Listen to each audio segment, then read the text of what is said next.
And we're going to actually read a storybook about a boy who actually has an engineering problem. And we're going to see how he solves the problem, and then we're going to try to help solve that problem as well. So let's talk about, what do you think transportation engineers might do? Do we know what an engineer does? Matthew.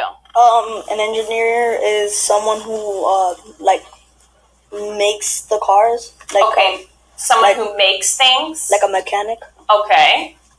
Go ahead. They make things better. Okay, so engineers make things and then they make things better. Okay. In this story, there's going to be a transportation engineer. So we're going to learn a little bit more about what transportation engineers actually do. So before we get into this story, I want to kind of talk about some things that will be in the story, and I want to see what you already know. So what do you already know about magnets? Alex. If magnets if there's like a positive charge and a negative charge, they would go together, and two of the same charges would push away from each other. Okay, so I hear there's a positive side and a negative side to magnets. Is there another word that we use besides negative and positive to describe the different ends of a magnet? Yes. The South Pole and the North Pole. Okay, so South Pole and North Pole. So what you're saying, Alex, is if two South Poles were touching, they would actually push away? Okay, so can you think of a word that means push away? Darian. Repel. Repel. I want you to notice on that back wall, I have some vocabulary words listed, and you all already know some of them. So we know that repel means to push away. We know that magnets have two ends, a North Pole and a South Pole. We know that like poles do what? They push away or repel. Okay, what else do we know about magnets? Go ahead, Deshaun. Two opposite sides, they gravitate towards each other because they attracted to each other. Okay, so two opposite sides, he said, would gravitate or attract to each other. Thumbs up if you agree with Deshaun about this. Okay, you all agree that opposites attract, and what Alex said was the like poles do what? Repel, right? So you have anything else that we know about magnets, Matthew? That magnets are also attracted to metal type things. Excellent, very important. Magnets are attracted to metal. Are magnets attracted to all metal? So some metals, like aluminum, which in soda cans aren't attracted to magnets, but for the most part, metals are attracted to magnets. Do we know anything else we want to add that we know about magnets? Yes? Like, if you put one magnet on each side of the paper, like they'll still stick together. So there's kind of a force, right? A magnetic field, and it can actually go through materials, is what Albert's saying. So let's go on to what we think a maglev train is. So in this story, we're going to be learning about maglev trains. Take a guess what you think a maglev train might be. Sandro? A maglev train might be a train that uses magnets so it could go. Okay, what made you think of magnets? Why do you think a maglev train might use magnets? What made you think it might use magnets? Magnet. Okay, so you see the mag, right? And you see magnets. Where do you think the lev comes from? Darian? Levitation. Levitate or levitation, you said. Okay, let's take a look back at our vocabulary wall. You see the word levitate.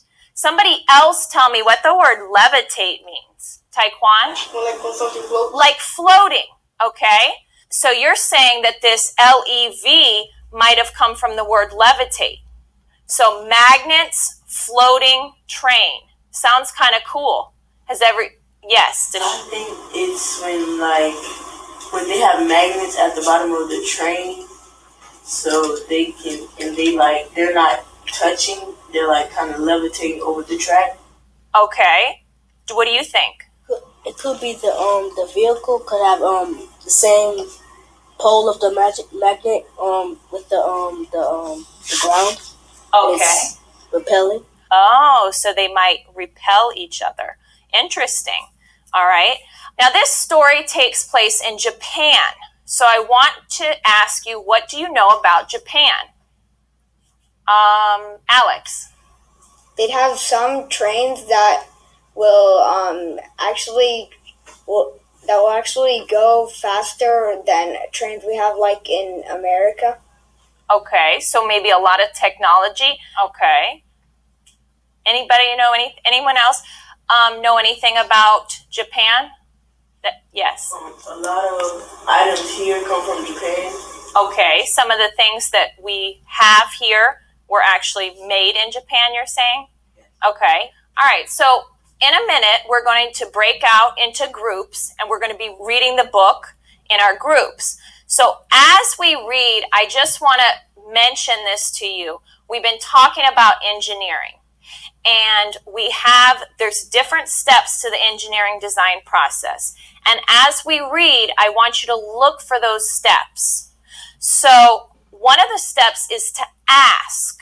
So as we read, I want you to try to think, when in this story is Hikaru in the ask part of the engineering design process? Okay, so we are going to break up into groups, and so what I have is my three groups. I have the dangs, I have the dudes, and I have the bookies. And I'll have the dudes first. The dudes are going to meet up here with me. And then we have the bookies, which will be at the laptop center.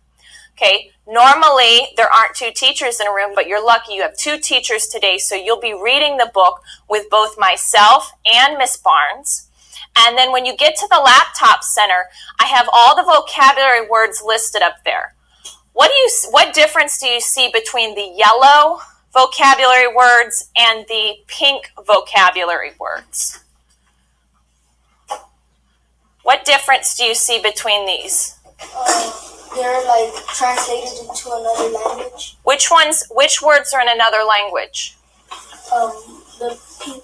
The pink words. Okay, so these words are in Japanese, or some of the words in pink are in Japanese. When you get to the computer center, I want you to look up what these words are. Focus on these pink words here, these Japanese words, because most likely you don't know them. Look them up, get pictures, see what they are. Words don't help as much as pictures do. So I want to actually see what sashimi looks like. And you can actually draw a little picture next to your word. So we've got a reading center with Miss Barnes, or just as a group, the reading center with myself, and we've got our vocabulary center at the laptops. I'd like you to stand up